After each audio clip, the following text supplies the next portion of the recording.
Good morning. Good morning. Morning, ma'am.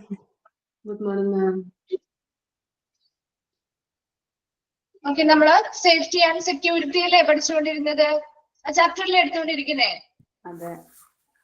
Okay, എവിടെ വരെയാണ് കഴിഞ്ഞ ക്ലാസ്സിൽ എടുത്ത് നിർത്തിയത്?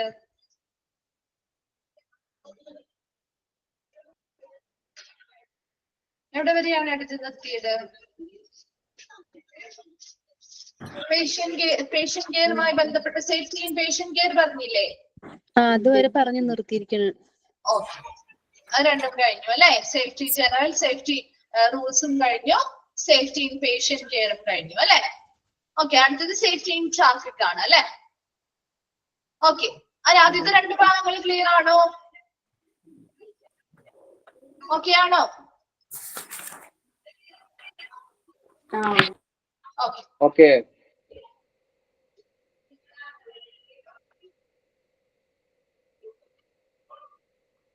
ഓക്കെ, നെക്സ്റ്റ് സേഫ്റ്റി ആണ് കേട്ടോ. അവിടെ സേഫ്റ്റി എന്നാണ് സേഫ്റ്റി ഇൻ ട്രാഫിക്. അവിടെ സേഫ്റ്റി ഇൻ ട്രാഫിക് എന്ന് പറയുമ്പോൾ പ്രധാനമായിട്ടും പേഷ്യൻസിനെ ട്രാൻസ്പോർട്ട് ചെയ്യുന്നതുമായി ബന്ധപ്പെട്ട് എന്തൊക്കെ സുരക്ഷയാണ് നമ്മൾ ഉറപ്പുവരുത്തേണ്ടതെന്നാണ് ഈ ഒരു ഭാഗത്ത് നോക്കുന്നത് കേട്ടോ.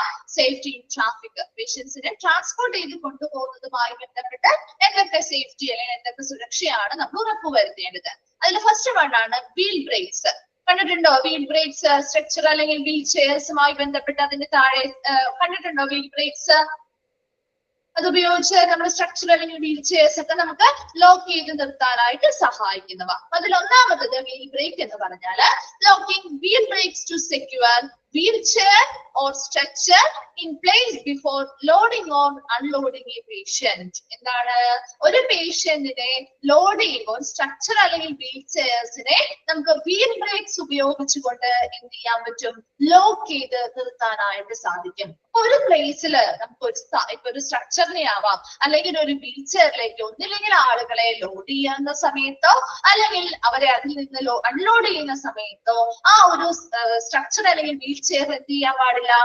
തെന്നി നീങ്ങി പോകാൻ പാടില്ല അല്ലെ? അപ്പൊ അവിടെ ഫിക്സഡ് ആയിട്ട് ആ ഒരു സ്ട്രക്ചറിനെ അല്ലെങ്കിൽ വീൽ ചെയറിനെ ലോക്ക് ചെയ്ത് സൂക്ഷിക്കാൻ അല്ലെങ്കിൽ നിർത്താൻ വേണ്ടിയിട്ട് നമ്മൾ ഉപയോഗിക്കുന്ന ഒന്നാണ് വീൽ ബ്രേക്സ് എന്ന് പറയുന്നത്. And assisting A patient on and of the chair. അതുപോലെ ഒരു പേഷ്യന്റ് ഇപ്പോ വീൽ ചെയറിലേക്ക് കയറുമ്പോഴോ അല്ലെങ്കിൽ വീൽ ചെയറിൽ നിന്ന് ആ പേഷ്യൻസിനെ അതെ മൂവ് ചെയ്യാതെ നിൽക്കാൻ വേണ്ടിയിട്ടാണ് കേട്ടോ. ശരിയാണ് കേട്ടോ. Assisting A patient on and of the chair. ആ ഒരു വീൽ ചെയറിലേക്ക് പേഷ്യൻസിനെ കയറ്റുന്ന സമയത്താവാം അല്ലെങ്കിൽ പേഷ്യൻസിനെ അതിൽ നിന്ന് ഇറക്കുന്ന സമയത്താവാം. ആ സമയത്തൊന്നും ഈ പറയുന്ന സ്ട്രക്ചർ ആണെങ്കിലും വീൽ ചെയർസ് ആണെങ്കിലും മൂവ് ചെയ്ത് പോകാൻ പാടില്ല അല്ലെ? മൂവ് ചെയ്ത് പോയാൽ സ്വാഭാവികമായിട്ട് പേഷ്യൻസ് താഴെ വീട് പരിക്കുകൾ പറ്റാൻ സാധ്യതയുണ്ട്. അപ്പൊ അത് ആ ഒരു സുരക്ഷ അവിടെ ഉറപ്പുവരുത്തുന്നതിന് വേണ്ടി പേഷ്യൻസിന് അങ്ങനെയുള്ള യാതൊരുവിധ ബുദ്ധിമുട്ടുകൾ ഉണ്ടാവാതിരിക്കാൻ വേണ്ടി ഈ വീൽ ബ്രേക്സ് ഉപയോഗിച്ച് എപ്പോഴും നമ്മള് വീൽ ചെയർ അല്ലെങ്കിൽ സ്ട്രക്ചറിൽ നിന്ന് ഒരു പേഷ്യന്റിനെ കയറ്റുമ്പോഴും ഇറക്കുമ്പോഴും ഈ പറയുന്ന വീൽ ബ്രേക്സ് ഉപയോഗിച്ച് അവ ലോക്ക് ചെയ്തിരിക്കണം. ക്ലിയർ ആണല്ലോ വീൽ ബ്രേക്സ് എന്താന്നുള്ളത്? ഓക്കെ അല്ലേ? അടുത്തത് സേഫ്റ്റി ബെൽറ്റ്സ്. നമ്മുടെ safety belts to based belts or side tails on structures to protect patient from falling while transporting. എന്താണ്? നമ്മുടെ സ്ട്രക്ചേഴ്സിൽ പേഷ്യൻസിനെ കൊണ്ടുപോകുന്നത് കണ്ടിട്ടുണ്ടോ? സേഫ്റ്റി ബെൽറ്റുകൾ ധരിക്കുന്നത് കണ്ടിട്ടുണ്ടോ? കണ്ടു കാണുമായിരിക്കും അല്ലെ? ഹോസ്പിറ്റലിലൊക്കെ ചെല്ലുന്ന സമയത്ത് എന്തിനു വേണ്ടിയായിരിക്കാം സേഫ്റ്റി ബെൽറ്റ് ധരിക്കുന്നത്? എന്തിനു വേണ്ടിയായിരിക്കാം സേഫ്റ്റി ബെൽറ്റുകൾ ധരിക്കുന്നത്? എന്തിനു വേണ്ടിയാവാം? അല്ലാതെ വീഴാതെ ഇരിക്കാൻ വേണ്ടിട്ട് അല്ലെ? ഇപ്പൊ സ്ട്രക്ചറിൽ കൊണ്ടുപോകുന്ന സമയത്ത് ഒരു പേഷ്യന്റിനെ കൊണ്ടുപോകുന്ന സമയത്ത് പേഷ്യൻസ് ചിലപ്പോ നമ്മൾ അങ്ങോട്ടും ഇങ്ങോട്ടും ഒന്ന് ചരിയുന്ന സമയത്തൊക്കെ ചിലപ്പോ താഴേക്ക് വീണ് പോവാം അല്ലെ? അപ്പൊ അങ്ങനെ ഒരു വീഴ്ചയോ കാര്യങ്ങളോ ഒന്നും ഉണ്ടാവാതെ പേഷ്യൻസിനെ പ്രൊട്ടക്ട് ചെയ്യാൻ വേണ്ടി സേഫ് ആയിട്ട് കൊണ്ടുപോകാൻ വേണ്ടി ട്രാൻസ്പോർട്ട് ചെയ്യാൻ വേണ്ടി ഈ സ്ട്രക്ചേഴ്സിൽ എന്തുണ്ടാവും? സേഫ്റ്റി ബെൽറ്റുകൾ ഉപയോഗിച്ച് പേഷ്യൻസിനെ എന്ത് ചെയ്താൽ ബെൽറ്റ് ധരിച്ചുകൊണ്ടാണ് പേഷ്യൻസിനെ സ്ട്രക്ചേഴ്സ് കൊണ്ടുപോകുന്നത്. അതും നമ്മുടെ ഒരു സുരക്ഷയുമായി ബന്ധപ്പെട്ട ഒരു കാര്യമാണ്. മൂന്നാമത്തത് carts, steel chairs, structures that push carts, steel chairs, structure slowly. Watch your way ahead of you. എന്താ പറയുന്നേ? കാർഡ്സ് എന്ന് പറഞ്ഞാൽ ചെറിയ ചെറിയ വണ്ടികളാണ്. അതായത് സ്റ്റീൽ ചെയർസ്, സ്ട്രക്ചേഴ്സ് മുതലായ കാര്യങ്ങൾ. Push cards, steel chairs, structures, ഈ പറയുന്ന കാര്യങ്ങളെല്ലാം നമ്മൾ കൊണ്ടുപോകുന്ന ഹോസ്പിറ്റലിൽ ഉപയോഗിക്കുന്ന സാധനങ്ങളാണ് അല്ലെ. അത് കൊണ്ടുപോകുന്ന അല്ലെങ്കിൽ അതിൽ പേഷ്യൻസിനെ ഇരുത്തിയാണെങ്കിലും നമ്മൾ കൊണ്ടുപോകുന്ന സമയത്ത് വളരെ പതുക്കെയാണ് പുഷ് ചെയ്ത് അത് കൊണ്ടുപോകാൻ പാടുള്ളൂ. And watch your head of you, way head of you. എന്താ നമ്മുടെ മുന്നിലുള്ള വഴി എന്താണോ അത് കൃത്യമായി നമ്മൾ മനസ്സിലാക്കി അവിടെ ആർക്കും ഒരു അപകടങ്ങളോ കാര്യങ്ങളോ ഇല്ലാതെ വളരെ സ്ലോ ആയിട്ട് പുഷ് ചെയ്തായിരിക്കണം ഈ പറയുന്ന സാധനങ്ങളില് പേഷ്യൻസിനെ കൊണ്ടുപോകാനായിട്ട്. റാമ്പുകളിൽ എന്തൊക്കെ കാര്യങ്ങളാണ് ശ്രദ്ധിക്കണമെന്നാണ് അടുത്തത്. Control structures and wheel chairs from lower side while going up or down A ramp. Ramp എന്താണെന്ന് മനസ്സിലായോ? എന്താണ് ഒരു റാമ്പ് എന്ന് പറഞ്ഞാല്? കണ്ടിട്ടുണ്ടോ റാമ്പ്? കണ്ടു കാണുമല്ലോ അല്ലെ. ഹോസ്പിറ്റലുകളില് നമ്മുടെ എന്താണ് മെയിൻ എൻട്രൻസ് ഏരിയസിലൊക്കെ അതൊരു സ്ലോപ്പ് പോലെയുള്ള ഒരു ഏരിയ അല്ലെ. നമ്മുടെ പേഷ്യൻസിനെയൊക്കെ വീൽ ചെയറിലും സ്ട്രക്ചറിലും വരുന്ന പേഷ്യൻസിനെയൊക്കെ എളുപ്പത്തിൽ കയറ്റാനും ഇറക്കാനും വേണ്ടിയിട്ട് ഒരു സ്ലോപ്പ് പോലെയുള്ള ഒരു ഏരിയ ഉണ്ടാവും അല്ലെ. അതാണ് റാമ്പ് എന്ന് പറയുന്നത്.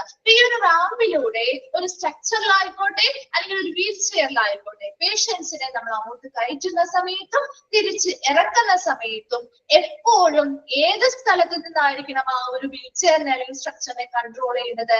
ലോവർ സൈഡിൽ നിന്നായിരിക്കണം. എന്തുകൊണ്ടാണ് അവിടെ ലോവർ സൈഡിൽ നിന്ന് കൺട്രോൾ ചെയ്യണം എന്ന് പറയുന്നത്? അല്ലാത്ത പക്ഷം എന്താ പറ്റുക?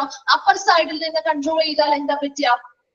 അപ്പർ സൈഡിൽ നിന്ന് കൺട്രോൾ ചെയ്താല് എന്താണ്? ഒരു സ്ട്രക്ചറിൽ അല്ലെങ്കിൽ ഒരു വീൽ ചെയറിൽ കൊണ്ടുപോകുന്ന ആള് നമ്മൾ ആ ഒരു പൊക്കത്ത് നിന്ന് സ്ലോപ്പിൽ നിന്ന് ആ റാമ്പിൽ നിന്ന് മുകളിൽ നിന്ന് താഴേക്ക് ആ വ്യക്തി ഇറക്കുകയാണ്. അപ്പൊ നമ്മളെ താഴെ നിന്നാണോ മുകളിൽ നിന്നാണോ ശരിക്കും കൺട്രോൾ ചെയ്യേണ്ടത്?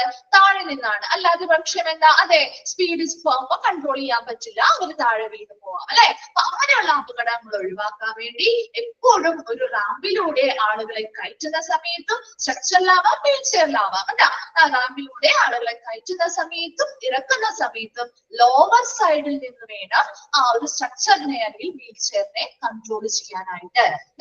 നെക്സ്റ്റ് പറയുന്നത് സ്വിംഗിങ് ഡോസ്. എന്താണ് ഒരു സ്വിംഗിങ് ഡോസ് നോക്കിയേ. Take vehicle through A swinging door, never Ram through. അതായത് സ്വിംഗിങ് ഡോർ എന്ന് പറഞ്ഞാൽ നമുക്ക് ഓട്ടോമാറ്റിക്കലി തുറക്കുകയും അടക്കുകയും ചെയ്യുന്ന ഡോസ് ആണ് സ്വിംഗിങ് ഡോസ് എന്ന് പറയുന്നത്. അപ്പൊ ഈ പറയുന്ന ഒരു സ്ട്രക്ചറിൽ ഒരു ആളെ കൊണ്ടുപോവാണ് അല്ലെങ്കിൽ ഒരു വീൽ ചെയറിൽ ഒരു പേഷ്യന്റിനെ കൊണ്ടുപോവാണ്. ആ സമയത്ത് ആ ഒരു സ്ട്രക്ചറിനെ കൺട്രോൾ ചെയ്യുന്ന വ്യക്തിക്ക് ഡോർ തുറന്ന് ആ ഒരു സ്ട്രക്ചറിനുള്ളിലേക്ക് കയറ്റുക അല്ലെങ്കിൽ അത് ഓപ്പൺ ചെയ്ത് നമ്മൾ സ്വയം തന്നെ ചെയ്യാന്ന് പറയുന്നത് ബുദ്ധിമുട്ടായിരിക്കും അല്ലെ. ഈ സ്ട്രക്ചർ അല്ലെങ്കിൽ വീൽ ചെയറിനെ കൺട്രോൾ ചെയ്യുന്നത് നമുക്ക് കൺട്രോൾ അത്ര രീതിയിൽ കൺട്രോൾ ചെയ്യാൻ പറ്റില്ല. അപ്പൊ അവിടെ ഓട്ടോമാറ്റിക്കലി തുറക്കുകയും അടക്കുകയും ചെയ്യുന്ന തരത്തിലുള്ള സ്വിംഗിങ് ഡോറിലൂടെയാണ് എപ്പോഴും ഈ പറയുന്ന വാഹനങ്ങള് കടത്തിവിടുന്നത്. അപ്പൊ അതിനനുസരിച്ചുള്ള ഒരു സജ്ജീകരണം ആ ഹോസ്പിറ്റലിൽ ഉണ്ടായിരിക്കണം. അപ്പൊ അവിടെ ഈ പറയുന്ന സ്ട്രക്ചേഴ്സ് വീൽ ചെയർസ് ഒക്കെ എപ്പോഴും കടന്നു പോകുന്ന ഇടങ്ങളിലൊക്കെ ഇങ്ങനെയുള്ള സ്വിംഗിങ് ഡോർസ് ആണ് വെക്കേണ്ടത്. അതൊരു സേഫ്റ്റിയുമായി ബന്ധപ്പെട്ട കാര്യമാണ്. നെവർ റൺ ത്രൂ എന്ന് വെച്ചാൽ മറ്റുള്ള വാതിലുകളിലൂടെ ഒരിക്കലും കടന്നു പോകാതെ ഇരിക്കുക. എലിവേറ്റർ. എന്താണ് എലിവേറ്റേഴ്സ്? നമ്മുടെ ലിഫ്റ്റ് പോലെയുള്ള സൗകര്യങ്ങൾ അല്ലെ. അപ്പൊ ഹോസ്പിറ്റലിലെ എലിവേറ്റേഴ്സുമായി ബന്ധപ്പെട്ട പേഷ്യൻസിനെ ട്രാൻസ്പോർട്ട് ചെയ്യുമ്പോൾ എന്ത് കാര്യങ്ങളാണ് ശ്രദ്ധിക്കേണ്ടത്? Before entering or leaving N elevator with a wheel chair or structure make sure that floor is at level. എന്താണ്? അപ്പൊ ചില ലിഫ്റ്റുകൾ കാര്യങ്ങളൊക്കെ നമ്മുടെ ഫ്ലോറിന്റെ ലെവലിൽ തന്നെയാണോ എന്ന് ആദ്യം ഉറപ്പുവരുത്തണം. അതെന്തിനു വേണ്ടിയാ? ഒരു സ്ട്രക്ചർ അല്ലെങ്കിൽ വീൽ ചെയർ ഒരേ ലെവലിലാണ്, അതായത് നമ്മുടെ ലിഫ്റ്റിന്റെ ലെവലും നമ്മുടെ ഫ്ലോറിന്റെ ലെവലും ഒരേ ലെവലാണെന്ന് നമുക്ക് എളുപ്പത്തില് ഈ പറയുന്ന സ്ട്രക്ചർ ഈ വീൽ ചെയർ അതിനുള്ളിലേക്ക് കയറ്റാൻ പറ്റില്ലേ? പറ്റുമോ? ഒരേ ലെവലാണെങ്കിൽ പറ്റില്ലേ? അല്ലാതെ ഇച്ചിരി പൊങ്ങിയാണ് ഇരിക്കുന്നത് അല്ലെങ്കിൽ ഇത്തിരി താഴെയാണ് ഇരിക്കുന്നതെങ്കിൽ നമുക്ക് ബുദ്ധിമുട്ടായിരിക്കും അല്ലെ. അപ്പൊ അതെ, സ്ലിപ്പ് ആവും. അപ്പൊ അതുകൊണ്ട് തന്നെ എപ്പോഴും ഈ പറയുന്ന എലിവേറ്റേഴ്സ് അല്ലെങ്കിൽ ലിഫ്റ്റുകളും അതുപോലെ തന്നെ നമ്മുടെ ഫ്ലോറും തമ്മിൽ ഒരേ ലെവലിലാണോ എന്ന് ഉറപ്പുവരുത്തുക. Then the wheelchair is always back first. Wheel ചെയറിന്റെ എലിവേറ്ററിൽ അല്ലെങ്കിൽ ലിഫ്റ്റിലേക്ക് കയറ്റുന്ന സമയത്ത് വീൽ ചെയറിന്റെ ഏത് വശമാണ് എപ്പോഴും ആദ്യം കയറ്റേണ്ടത്? ഓൾവേസ് ബാക്ക് സൈഡ് ആയിരിക്കണം ആദ്യം ആ ഒരു ലിഫ്റ്റിലേക്ക് കയറ്റേണ്ടത്. രണ്ട് കാര്യങ്ങളാണ് എലിവേറ്ററുമായി ബന്ധപ്പെട്ട് പറഞ്ഞത്. Before entering or leaving an elevator with a wheelchair or structure, make sure that floor is at level. അവിടെയുള്ള ലിഫ്റ്റിന്റെയും ഫ്ലോറിന്റെയും ലെവല് ഒരുപോലെ ആയിരിക്കണം, അത് ഉറപ്പുവരുത്തണം. അത് കൂടാതെ എപ്പോഴും വീൽ ചെയർസ് ലിഫ്റ്റിലേക്ക് അല്ലെങ്കിൽ എലിവേറ്ററിലേക്ക് എടുത്തു വെക്കുമ്പോൾ അതിന്റെ ബാക്ക് സൈഡ് ആയിരിക്കണം ആദ്യം വെക്കുന്നത്.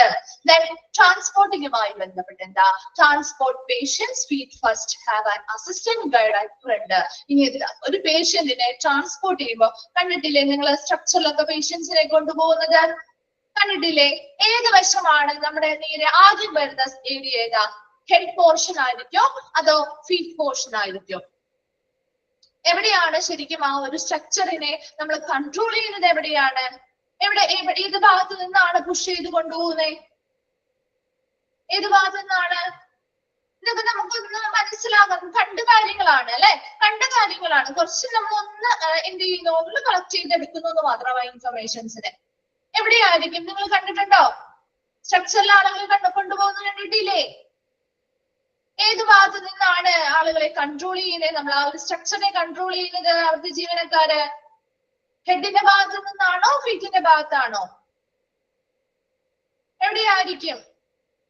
ഹെഡിന്റെ ഭാഗത്താണ്. വെരി ഗുഡ്, ഹെഡിന്റെ ഭാഗത്ത് തന്നെയാണ് കേട്ടോ. അപ്പൊ നമ്മുടെ നേരെ വരുന്നത് ഏത് ഭാഗമാണ്? നമ്മുടെ നേരെ വരുന്നത് ഏത് ഭാഗമാണ്? അവര് ഹെഡിന്റെ ഭാഗത്ത് നിന്ന് കൺട്രോൾ ചെയ്യുന്നുണ്ട്. അപ്പൊ ആദ്യം വരുന്ന ഏരിയ എന്ന് പറയുന്നത് ഏത് ഭാഗമായിരിക്കും? ഫീറ്റിന്റെ ഭാഗമാണ് അല്ലെ. അതാണ് ഇവിടെയും പറയുന്നത് കേട്ടോ. Transport patients feet first, have an assistant guide at front. അപ്പൊ നമ്മളൊക്കെ പരിചയമില്ലാത്ത അല്ലെങ്കിൽ അവിടെ തിരക്കിയുള്ള ഏരിയാസ് ആണ് നമ്മൾ ഈ പറയുന്ന പേഷ്യൻസിനെ ട്രാൻസ്പോർട്ട് ചെയ്യുന്നെങ്കിൽ ഒരു അസിസ്റ്റന്റ് ഗൈഡ്, അതായത് വഴി കാണിക്കാനും നല്ല സേഫ് ആയിട്ട് അവരെ എവിടെയാണോ എത്തിക്കേണ്ടത് അവിടെ എത്തിക്കാനും വേണ്ടിയിട്ട് ഒരു അസിസ്റ്റന്റ് ഗൈഡ് ഫ്രണ്ടിൽ ഉണ്ടായിരിക്കണം. അതുപോലെ തന്നെ പേഷ്യൻസിന്റെ ഹെഡിന്റെ ഭാഗത്ത് നിന്ന് കൺട്രോൾ ചെയ്ത് ഫീറ്റ് ആയിരിക്കണം ആദ്യം മുന്നിലേക്ക് വരേണ്ടത്. ആ രീതിയിലായിരിക്കണം പേഷ്യൻസിനെ ട്രാൻസ്പോർട്ട് ചെയ്ത് കൊണ്ടുപോവേണ്ടത്. നെക്സ്റ്റ് പാർക്കിങ്ങുമായി ബന്ധപ്പെട്ട കാര്യമാണ്. Park the wheel chair of structure out of the way of traffic at one side of the corridor. എന്താണ്? ഇപ്പൊ എപ്പോഴും വീൽ ചെയറോ സ്ട്രക്ചറോ ഒക്കെ നമ്മുടെ ഹോസ്പിറ്റലിലാകുമ്പോൾ ഭയങ്കര തിരക്കുള്ള ഏരിയാസ് ആയിരിക്കും അല്ലെ. അപ്പൊ ഹോസ്പിറ്റലില് ഈ പറയുന്ന വീൽ ചെയർ അല്ലെങ്കിൽ സ്ട്രക്ചറുകളോ അവിടെ ഇവിടെ ഒന്നും കൊണ്ടുപോയി ഇടാൻ പാടില്ല. തിരക്കുള്ള ഏരിയയിൽ നിന്ന് ഒതുക്കി ആ മെയിൻ കോറിഡോർ അല്ലെങ്കിൽ മെയിൻ ഇടനാഴിയുടെ ഒരു വശത്തായിട്ട് കൃത്യമായിട്ട് നിരത്തിയിലായിട്ട് ആയിരിക്കണം എന്ത് പാർക്ക് ചെയ്യേണ്ടത്? സ്ട്രക്ചേഴ്സ് അല്ലെങ്കിൽ വീൽ ചെയർസ് പാർക്ക് ചെയ്യേണ്ടത്. കണ്ടിട്ടുണ്ടോ? ഹോസ്പിറ്റലിൽ പോകുമ്പോൾ ശ്രദ്ധിച്ചിട്ടുണ്ടോ? ഒരു ഏരിയയിൽ ഇങ്ങനെ അവർ നിരത്തി വെച്ച് കാണും അല്ലെ. വീൽ ചെയർസും സ്ട്രക്ചേഴ്സും ഒക്കെ പെട്ടെന്ന് എടുക്കാൻ സഹായിക്കുന്നതാകുന്ന രീതിയിൽ എളുപ്പത്തിൽ എടുക്കാൻ പറ്റുന്ന രീതിയിലായിരിക്കാം. എന്നാൽ മെയിൻ ആയിട്ടുള്ള ആളുകൾ നടന്നു പോകുന്ന വഴിയിൽ നിന്ന് ഒതുക്കിയായിരിക്കും വെച്ചിരിക്കുന്നത് അല്ലെ. ഇത്രയും കാര്യങ്ങള് ട്രാഫിക്കുമായി ബന്ധപ്പെട്ട്, അതായത് പേഷ്യൻസിനെ ട്രാൻസ്പോർട്ട് ചെയ്യുന്നതുമായി ബന്ധപ്പെട്ട് ചെയ്യേണ്ട കാര്യങ്ങളാണ്. ജസ്റ്റ് വേഗം ഒന്ന് മിസ് പറയാം കേട്ടോ. എന്തൊക്കെ കാര്യങ്ങളാണ് പറഞ്ഞത്? സ്ട്രക്ചറിനെ അല്ലെങ്കിൽ വീൽ ചെയർസിനെ വളരെ കൃത്യമായിട്ട് ഒരു പേഷ്യന്റിനെ ലോഡ് ചെയ്യുമ്പോഴോ അൺലോഡ് ചെയ്യുമ്പോഴോ ഈ പറയുന്ന സ്ട്രക്ചറോ വീൽ ചെയറോ അവിടെ നിന്ന് മൂവ് ചെയ്ത് പോവാതിരിക്കാൻ വേണ്ടി എന്താണ്? വീൽ ബ്രേക്സ് ഉപയോഗിച്ച് കൃത്യമായിട്ട് ലോക്ക് ചെയ്ത് വെക്കണം. രണ്ടാമത് പറഞ്ഞത് സ്ട്രക്ചറിലൊക്കെ പേഷ്യൻസിനെ കൊണ്ടുപോകുന്ന സമയത്ത് അവരതിൽ നിന്ന് വീണ് പോവാതിരിക്കാൻ വേണ്ടി സേഫ്റ്റി ബെൽറ്റുകൾ യൂസ് ചെയ്യുക. മൂന്നാമതായിട്ട് പറഞ്ഞത് കാർഡ്സ് ആവാം, സ്റ്റീൽ ചെയർസ് ആവാം, സ്ട്രക്ചേഴ്സ് ആവാം, എന്താണെങ്കിലും കൊണ്ടുപോകുമ്പോൾ വളരെ സ്ലോ ആയിട്ട് പുഷ് ചെയ്ത് വേണം കൊണ്ടുപോകാനായിട്ട്. അതുപോലെ തന്നെ നമ്മുടെ മുന്നിലുള്ള വഴി അല്ലെ, മുന്നിലുള്ള വഴി കൃത്യമായിട്ട് മനസ്സിലാക്കിയായിരിക്കണം കൊണ്ടുപോകുന്നത്. റാമ്പുകളിലെ എപ്പോഴും പേഷ്യൻസിനെ സ്ട്രക്ചറിലോ വീൽചെയറിലൂടെ ഇറക്കുമ്പോഴോ കയറ്റുമ്പോഴോ ലോവർ സൈഡിൽ നിന്നുമായിരിക്കണം ആ വീൽചെയറിനെ ഈ സ്ട്രക്ചറിനെ കൺട്രോൾ ചെയ്യേണ്ടത്. സ്വിംഗിങ് ഡോസ് അല്ലെങ്കിൽ ഓട്ടോമാറ്റിക്കലി തുറക്കുകയും അടക്കുകയും ചെയ്യുന്ന രീതിയിലുള്ള ഡോസിലൂടെ ആയിരിക്കണം ഈ പറയുന്ന വാഹനങ്ങൾ കടത്തിവിടേണ്ടത്. എലിവേറ്ററുമായി ബന്ധപ്പെട്ട് എന്താ പറഞ്ഞത്?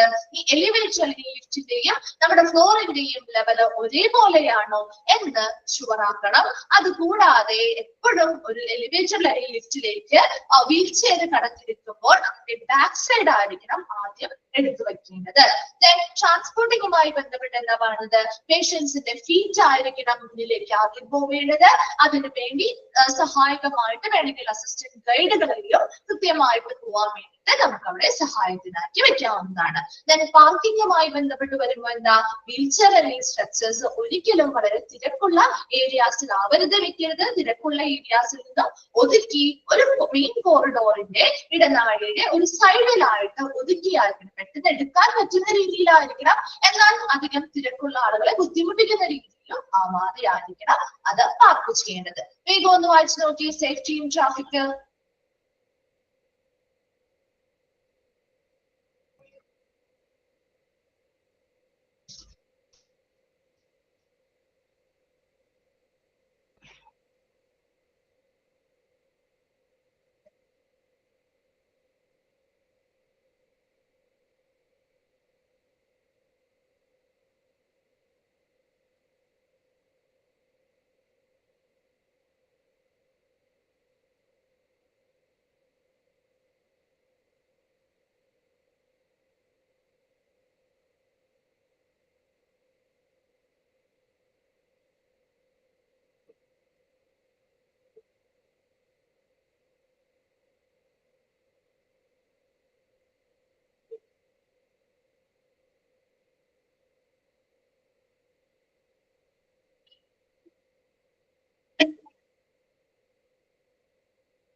ഓക്കെ ആണോ?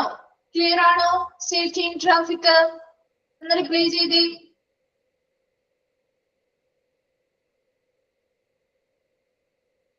ഓക്കെ ഓക്കെ, അപ്പൊ നമ്മൾ അടുത്ത ഭാഗത്തേക്ക് പോവാണ് കേട്ടോ. Safety against trips and falls കേട്ടോ. Safety against trips and falls എന്ന് പറഞ്ഞാല് ഇപ്പൊ പല ഹോസ്പിറ്റലിൽ ചിലപ്പോ എന്തെങ്കിലും കാര്യങ്ങളുമായി ബന്ധപ്പെട്ട് നമ്മൾ താഴെ വീണ് പോവാം, അല്ലെങ്കിൽ തള്ളി വീഴാം, അല്ലെങ്കിൽ താഴെ വീണ് പോവാം. അപ്പൊ അതുമായി ബന്ധപ്പെട്ട് എന്തൊക്കെ സേഫ്റ്റിയാണ് ഉറപ്പുവരുത്തേണ്ടത്, പേഷ്യൻസ് താഴെ വീഴാതിരിക്കുന്നതിന് വേണ്ടി എന്തൊക്കെ സേഫ്റ്റീസ് ആണ് ഉറപ്പുവരുത്തേണ്ടതാണ് പറയുമ്പോൾ നമുക്ക് കാര്യങ്ങൾ മനസ്സിലാവും കേട്ടോ.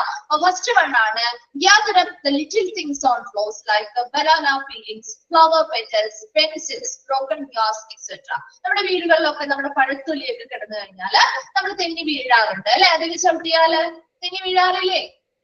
ഉണ്ടോ? തെന്നി വീഴാറുണ്ടോ? അങ്ങനെ വീണവരുണ്ടോ? എന്താണ് നിങ്ങളുടെ വീട്ടിലൊന്നും അങ്ങനെ പഴത്തൊലിയിൽ തെന്നിയൊന്നും വീഴാറില്ലേ? പറയാറില്ലേ നമ്മുടെ വീട്ടിലമ്മമാരൊക്കെ അല്ലെ? അവിടെ ഇടരുത്, അതിൽ തെന്നി വീഴും എന്നൊക്കെ പറയാറില്ലേ? അപ്പൊ അതുപോലെ നമ്മുടെ ഹോസ്പിറ്റലിലാണെങ്കിലും ഈ പറയുന്ന രീതിയിൽ എന്തെങ്കിലും ബനാന പീലിങ്സ് ആവാം, പഴത്തൊലികളാവാം, ചിലപ്പോ ഫ്ലവർ പെറ്റൽസ് ആവാം, ദെൻ പെൻസിലുകളാവാം, ചിലപ്പോ ബ്രോക്കൺ ഗ്ലാസുകളാവാം. ഈ പറയുന്ന ചെറിയ ചെറിയ സാധനങ്ങളാണ്.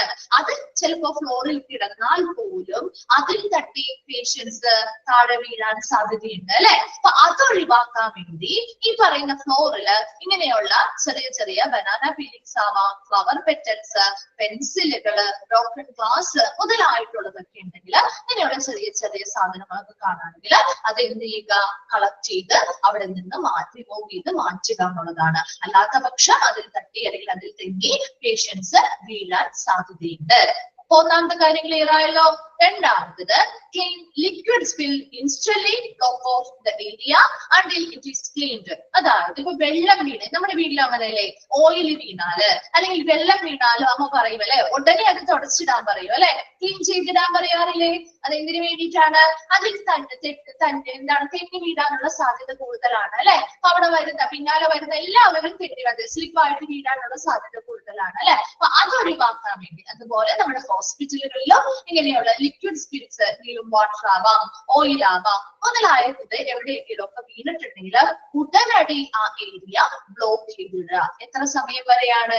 എപ്പോഴൊക്കെയാണോ നമ്മൾ അത് ക്ലീൻ ചെയ്യാൻ എത്ര സമയം എടുക്കുമോ അത് ക്ലീൻ ചെയ്ത ആ ഒരു ഏരിയ വൃത്തിയാക്കി മാറ്റുന്നത് വരെയും, അല്ലെങ്കിൽ അത് അവിടുന്ന് റിമൂവ് ചെയ്ത് മാറ്റുന്നത് വരെയും ആ ഒരു ഏരിയ ഉടനടി ബ്ലോക്ക് ചെയ്ത് നിർത്തുക എന്നുള്ളതാണ്. അപ്പൊ അവിടേക്ക് ആരെയും കടത്തി വിടാതിരിക്കുക. കടന്നു പോകുമ്പോൾ സ്വാഭാവികമായിട്ടും അവരുടെ തെന്നി വീഴാൻ സാധ്യത കൂടുതലാണ്. ആ ഒരു അപകടം കുറയ്ക്കാൻ വേണ്ടിയിട്ട് ആ ഒരു ഏരിയ ഉടനെ ബ്ലോക്ക് ചെയ്യുകയും ആ ഒരു ഏരിയ ഉടനെ അത് ക്ലീൻ ചെയ്ത് വൃത്തിയാക്കി കഴിഞ്ഞതിന് ശേഷം മാത്രമേ ആ ഒരു ഏരിയ ഓപ്പൺ ആക്കി കൊടുക്കാൻ പാടുള്ളൂ. മൂന്നാമത്തതായിട്ട് keep drawers and cabinet drawers closed, especially the doors of wide overhead mounted cabinets. Drawers, cabinet doors. നമ്മുടെ മിക്ക കിച്ചണിലും ഡ്രോയേഴ്സും ക്യാബിനറ്റ്സും ഒക്കെ നമ്മുടെ തലയ്ക്ക് മുകളിൽ വരുന്ന രീതിയിൽ സെറ്റ് ചെയ്യാറുണ്ട് അല്ലെ? ചെയ്തിട്ടുണ്ടോ? കണ്ടിട്ടില്ലേ നിങ്ങള്? നമ്മുടെ തലയ്ക്ക് മുകളിൽ വരുന്ന രീതിയിൽ അത്രയും ഹൈറ്റില് സെറ്റ് ചെയ്യാറില്ലേ ക്യാബിനറ്റ്സും? അതുപോലെ തന്നെ ഡ്രോയേഴ്സ് ഒക്കെ. എന്താണ് അവർ റിപ്ലൈ ചെയ്യാതെ? കണ്ടിട്ടില്ലേ? അപ്പൊ അതുപോലെ ഹോസ്പിറ്റലുകളിലും ഇതുപോലെയുള്ള ക്യാബിനറ്റ്സും ഡ്രോയേഴ്സും ഒക്കെ ഉണ്ട്. അപ്പൊ അതിന്റെയൊക്കെ എസ്പെഷ്യലി എങ്ങനെയാണ് those of walls overhead mounted cabinets, നമ്മുടെ മുകളില്, തലയ്ക്ക് മുകളില് അപ്പൊ ഭിത്തികളില്, അത്രയും ഉയരത്തില് ഭിത്തികളില് സെറ്റ് ചെയ്തിരിക്കുന്ന ക്യാബിനറ്റ്സ് ആവാം, അല്ലെങ്കിൽ ഡ്രോയേഴ്സ് ആവാം. അതിന്റെയൊക്കെ വാതിലുകള് എപ്പോഴും എങ്ങനെയായിരിക്കണം? Keep drawers and cabinet doors closed ആയിരിക്കണം. അല്ലാതെ ഓപ്പൺ ആക്കി വെച്ചാൽ, അല്ലെങ്കിൽ തുറന്നു കിടക്കുകയാണെങ്കിൽ എന്താ പ്രശ്നം? എന്താണ് പ്രശ്നം? തുറന്നു കിടക്കുകയാണെങ്കിൽ എന്തെങ്കിലും പ്രശ്നമുണ്ടോ? നമ്മുടെ വീട്ടിൽ അങ്ങനെയുള്ള ഡോർസ് കാര്യങ്ങൾ തുറന്ന തല അതിൽ ഇടിക്കാൻ സാധ്യതയുണ്ട് അല്ലെ? അപ്പൊ അതിലൂടെയും പരിക്ക് പറ്റാൻ സാധ്യതയുണ്ട്. അപ്പൊ അത് ഒഴിവാക്കാൻ വേണ്ടി എന്താണ്? Keep drawers and cabinet doors always closed ആക്കി നിലനിർത്തുക. Then beware of electric cords. Electric വയറുകള് എന്ത് ചെയ്യുക? സൂക്ഷിക്കുക. എന്താണ് ഇലക്ട്രിക് വയറുകൾ സൂക്ഷിക്കുക എന്ന് പറയുന്നത്? You may easily trip, place them out of the way. അല്ലേ? നമ്മുടെ വീടുകളിലൊക്കെ എന്തെങ്കിലുമൊക്കെ വയറുകൾ, ഇങ്ങനെ ഇലക്ട്രിക് വയറുകളൊക്കെ കിടന്നാൽ അതിൽ തട്ടി വീഴാനുള്ള സാധ്യത കൂടുതലല്ലേ? ആണ് അല്ലെ? അതിൽ തട്ടി വീഴാനുള്ള സാധ്യതകൾ കൂടുതലാണ്. അതുകൊണ്ട് തന്നെ place them out of the way, നടക്കുന്ന വഴിയിൽ നിന്നും മാറ്റി അതെന്ത് ചെയ്യുക? വെക്കുക എന്നത് കൂടി നമ്മൾ ചെയ്യേണ്ടതായിട്ടുണ്ട്. Then do not use fingers to collect broken glass. Use a brush or pan instead. ഇനി എന്താണ് ഇവിടെ? Broken glass. ഇപ്പൊ സ്വാഭാവികമായിട്ടും എന്തെങ്കിലുമൊക്കെ ചില്ലിന്റെ ഗ്ലാസ് മെറ്റീരിയൽസ് ചിലപ്പോൾ താഴെ വീണ് പൊട്ടാൻ സാധ്യതയുണ്ട് അല്ലെ? അപ്പൊ അങ്ങനെ പൊട്ടിക്കഴിയുമ്പോ ആ ബ്രോക്കൺ ഗ്ലാസ് അല്ലെങ്കിൽ പൊട്ടിയ ആ ചില്ലുകള് ഒരിക്കലും നമ്മുടെ കൈ ഉപയോഗിച്ചുകൊണ്ട്, നമ്മുടെ ഫിംഗേഴ്സ് ഉപയോഗിച്ചുകൊണ്ട് അത് റിമൂവ് ചെയ്യാതെ, മറിച്ച് എന്താണ് ചെയ്യേണ്ടത്? Use A brush or pen instant. എന്താണ്? ഒരു പാനോ അല്ലെങ്കിൽ ഒരു ബ്രഷോ ഉപയോഗിച്ച് അത് വൃത്തിയാക്കേണ്ടതാണ്, അല്ലെങ്കിൽ അത് അവിടെ നിന്നെടുത്ത് റിമൂവ് ചെയ്ത് കളയേണ്ടതാണ്. Then take one stair at a time. എന്താ? നമ്മള് സ്റ്റെയർ കയറുമ്പോ ഓരോ സ്റ്റെയർ ആണോ കയറാറ്? ആണോ? എല്ലാവരും ഒരേ സ്റ്റെയർ ആണോ കയറാറ്? തിരക്കുള്ള സമയത്ത് നിങ്ങൾ എന്താ ചെയ്യുക? ഒരേ സ്റ്റെയർ വീതം കയറിപ്പോവാനുള്ള സമയമൊക്കെ ചിലപ്പോ ഉണ്ടാവില്ല. അപ്പൊ എന്ത് ചെയ്യും? 2-3 സ്റ്റെയർ ഒക്കെ വെച്ച് കയറാറുണ്ടോ? ആരും ചെയ്തിട്ടില്ലേ അങ്ങനെയൊന്നും? ഇല്ലേ? ചെയ്യാറില്ലേ? ഉണ്ട് അല്ലെ? അപ്പൊ അങ്ങനെയുള്ള കാര്യങ്ങൾ ഒന്നും ചെയ്യാൻ പാടില്ല എന്നാ പറയുന്നത്. You one stair at a time, ഒരു സമയത്ത് ഒരു സ്റ്റെയർ, അങ്ങനെ ആയിരിക്കണം കയറുന്നത്. നമ്മുടെ സേഫ്റ്റിയുമായി ബന്ധപ്പെട്ട കാര്യമാണ് അല്ലെ? അപ്പൊ ഓൾവേസ് അതുപോലെ തന്നെ ഒരു സമയത്ത് ഒരു സ്റ്റെയർ കയറണം. അതോടൊപ്പം തന്നെ എന്താണ് ഉപയോഗിക്കേണ്ടത്? ഹാൻഡ് റെയിൽസ് വെച്ചിരിക്കുന്നത് അല്ലെ? നമുക്ക് വല്ല ഹാൻഡ് റെയിൽസിന് ഉപയോഗം വരാറുണ്ടോ? ഇല്ല. നമ്മളത് യൂസ് ചെയ്യാതെ കുറവായിരിക്കും അല്ലെ? ഹാൻഡ് റെയിൽസ് ഒക്കെ പിടിച്ച് കയറാനായിട്ട് നമുക്ക് ശ്രമിക്കാറുണ്ടോ? നമ്മൾ ആ സമയം കൂടി പോകുമല്ലോ എന്ന് വിചാരിച്ച് വേഗം കയറി അങ്ങ് പോകും അല്ലെ? അങ്ങനെയുള്ളതൊന്നും യൂസ് ചെയ്യാൻ പാടില്ല. അങ്ങനെയല്ല ചെയ്യേണ്ടത്. എപ്പോഴും ഒരു സ്റ്റെയറിലൂടെ, ഒറ്റ ടൈം ഒരു സ്റ്റെയർ ആണ് കയറേണ്ടത്. അതുപോലെ തന്നെ എപ്പോഴും സ്റ്റെയറിൽ കയറുമ്പോഴും അതുപോലെ ഇറങ്ങുന്ന സമയത്തും എന്തുപയോഗിച്ചിരിക്കണം? Hand rails ഉപയോഗിച്ചിരിക്കണം. അത് നമ്മുടെ സേഫ്റ്റിയുമായി ബന്ധപ്പെട്ട് പറയുന്ന കാര്യമാണ് കേട്ടോ. നെക്സ്റ്റ് പറയുന്നത് place objects carefully overhead. Objects which are kept carelessly may drop and hurt people. ഇപ്പൊ നമ്മുടെ തലയ്ക്ക് മുകളിൽ എന്ന് പറഞ്ഞു ക്യാബിനറ്റ്സ്, ഡോർസ് കാര്യങ്ങളൊക്കെ വെക്കാണ്, അല്ലെങ്കിൽ പൊക്കത്തുള്ള ഒരു സ്ഥലത്തേക്ക് നമ്മൾ എന്തെങ്കിലുമൊക്കെ സാധനങ്ങള് തലയ്ക്ക് മുകളിലുള്ള ഇടത്തേക്ക് നമ്മൾ വെക്കുകയാണ്. അപ്പൊ അങ്ങനെയുള്ള സാധനങ്ങൾ നമ്മൾ ഉയരത്തിൽ വെക്കുന്ന സമയത്ത് അത് വളരെ ശ്രദ്ധയോടുകൂടി വെച്ചില്ലെങ്കിൽ വെച്ചില്ലെങ്കിൽ എന്താ പറ്റുക? ശ്രദ്ധയോടുകൂടി നമ്മൾ ഉയരത്തിലൊരു സാധനം വെക്കുകയാണ്, നമ്മൾ ശ്രദ്ധയോടുകൂടി അല്ല വെച്ചിരിക്കുന്നത്, കെയർലെസ് ആയിട്ടാണ് വെച്ചിരിക്കുന്നതെങ്കിൽ എന്ത് പറ്റും? അത് താഴേക്ക് വീഴാനുള്ള സാധ്യതയുണ്ട് അല്ലെ? ആ വെച്ചിരിക്കുന്ന സാധനങ്ങള് താഴേക്ക് വീഴാനുള്ള സാധ്യതയുണ്ട്. അങ്ങനെ താഴേക്ക് വീണാൽ എന്ത് പറ്റും?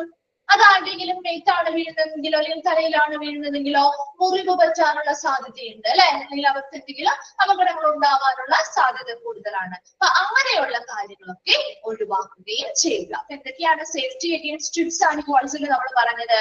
യാതൊരു ലിറ്റിൽ തിങ്സ് ഓൺ ഫ്ലോർസ് അല്ലെ? ഫ്ലോറിലുള്ള ബനാന പീൽസ് ആവാം, ഫ്ലവർ പെറ്റൽസ് ആവാം, പെൻസിലുകളോ ബ്രോക്കൺ ഗ്ലാസുകളോ മുതലായിട്ടുള്ള ചെറിയ ചെറിയ സാധനങ്ങൾ അതൊക്കെ കണ്ണിൽപ്പെട്ടാൽ ഉടനെ അത് അവിടെ നിന്ന് കളക്ട് ചെയ്ത് മാറ്റുക.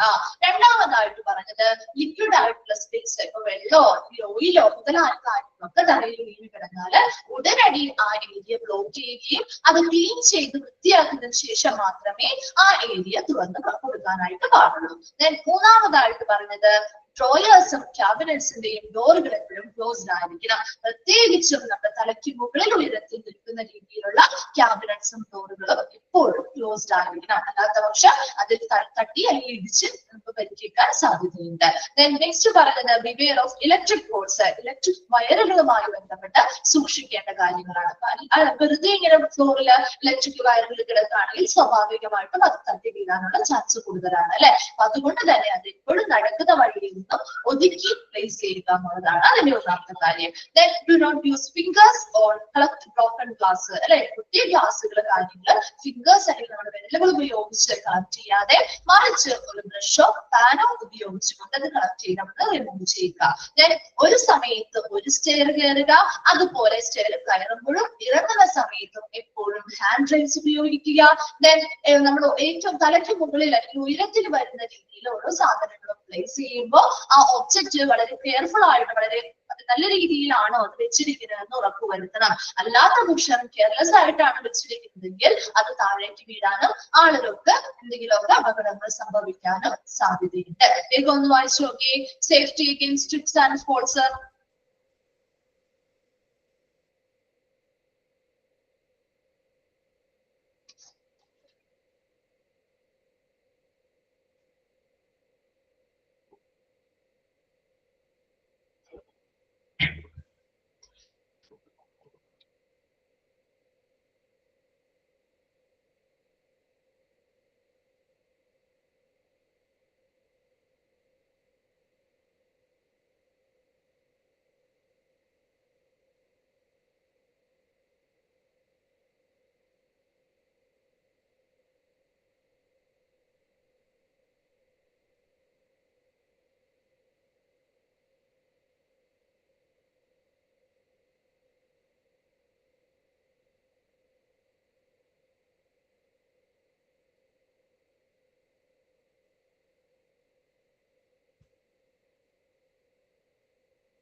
ഓക്കെ ആണെങ്കിൽ ഒന്ന് റിപ്ലൈ ചെയ്യാം കേട്ടോ.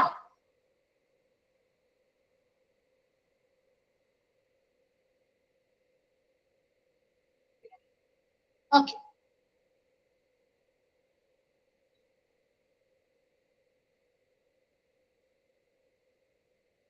ഓക്കെ, നമുക്ക് അടുത്തത് ഒരെണ്ണം കൂടിയുണ്ട്. സേഫ്റ്റിയുമായി ബന്ധപ്പെട്ട കാര്യമാണ് കേട്ടോ.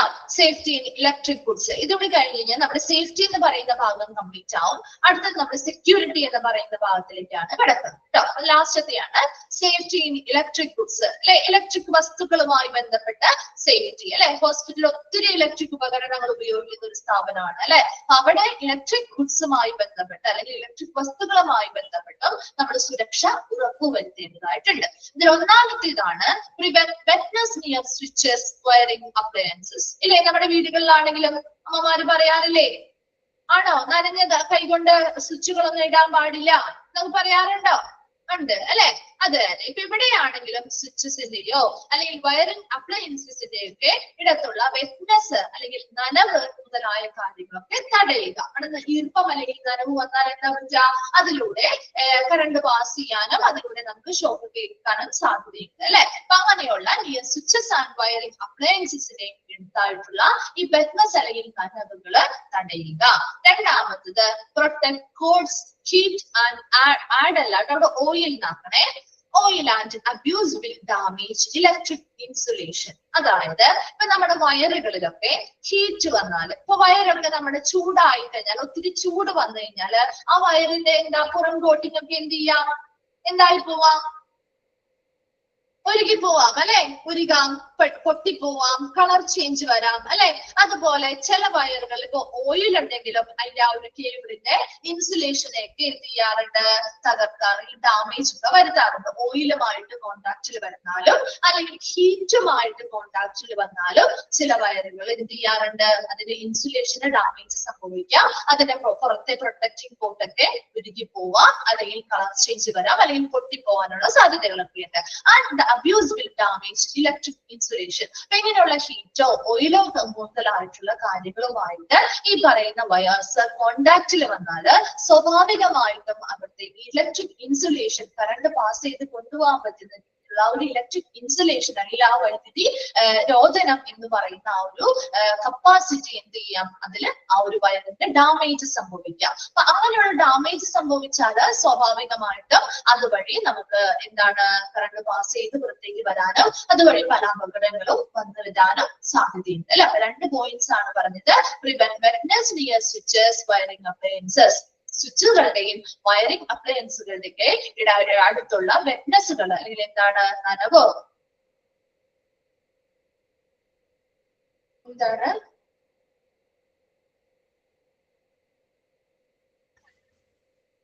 എന്താണ് ആരോട് പറഞ്ഞേ,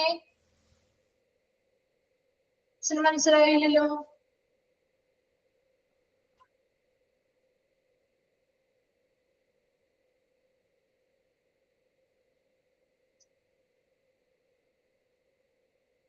ഓക്കെ ശ്രദ്ധിച്ചേ. അപ്പൊ നീ സ്വിച്ചസിന്റെയും വയറിംഗ് അപ്ലയൻസസിന്റെയും ഒക്കെ അടുത്ത് ഈർപ്പമോ നനവോ ഒന്നും വരാതെ തടയുക.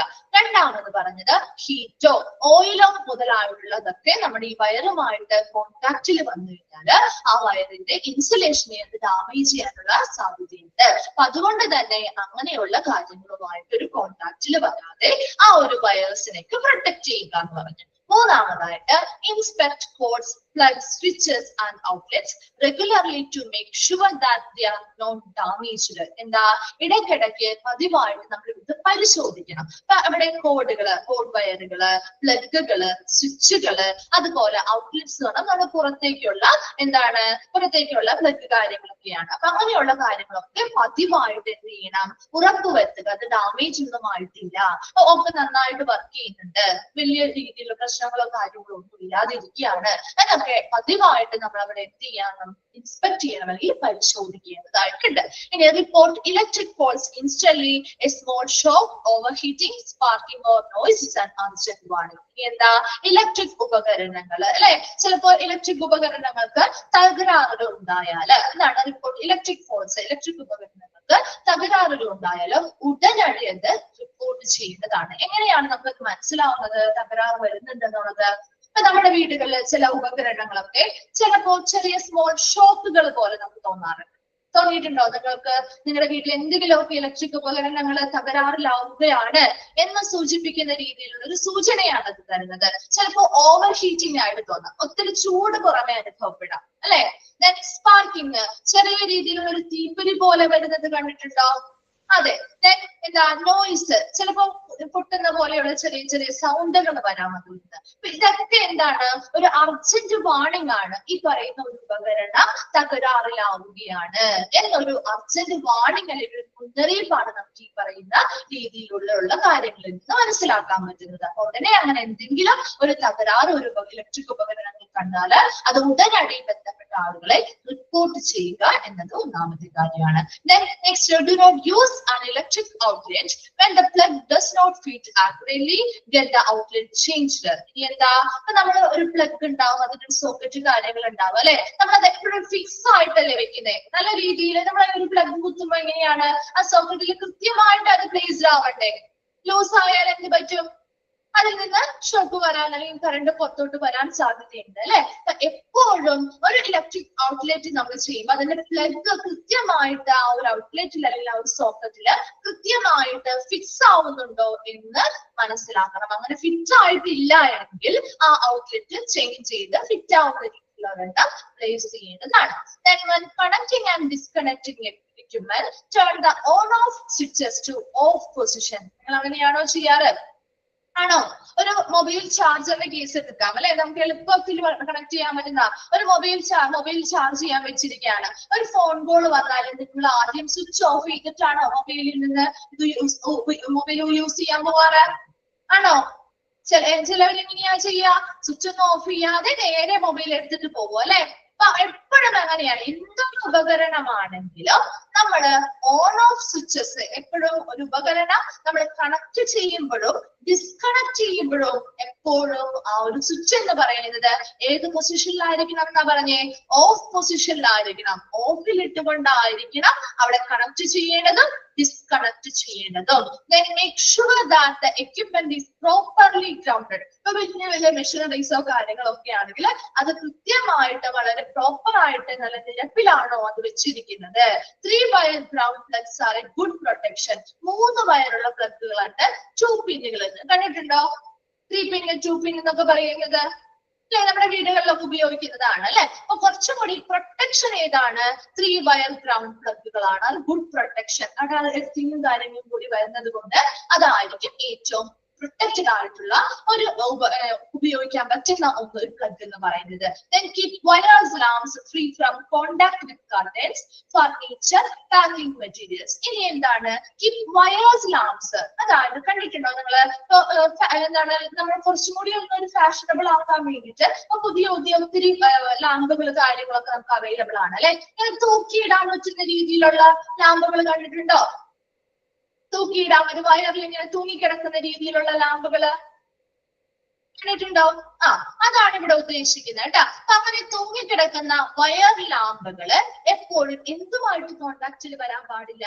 കർട്ടൻസോ ഫർണിച്ചറുകളോ പാക്കിംഗ് മെറ്റീരിയൽസുമായിട്ടോ കോണ്ടാക്റ്റിൽ വരാൻ പാടില്ല. അപ്പൊ അതങ്ങനെ തൂക്കിയിടുന്ന സമയത്ത് സ്വാഭാവികമായിട്ടും അതിന്റെ സൈഡില് കർട്ടനോ കാര്യങ്ങളോ ഉണ്ടെങ്കിൽ അതുമായിട്ട് കോണ്ടാക്റ്റിൽ വരും അല്ലെ. ആ സമയത്ത് അങ്ങനെ കോണ്ടാക്റ്റിൽ വന്നാൽ എന്താ പ്രശ്നം?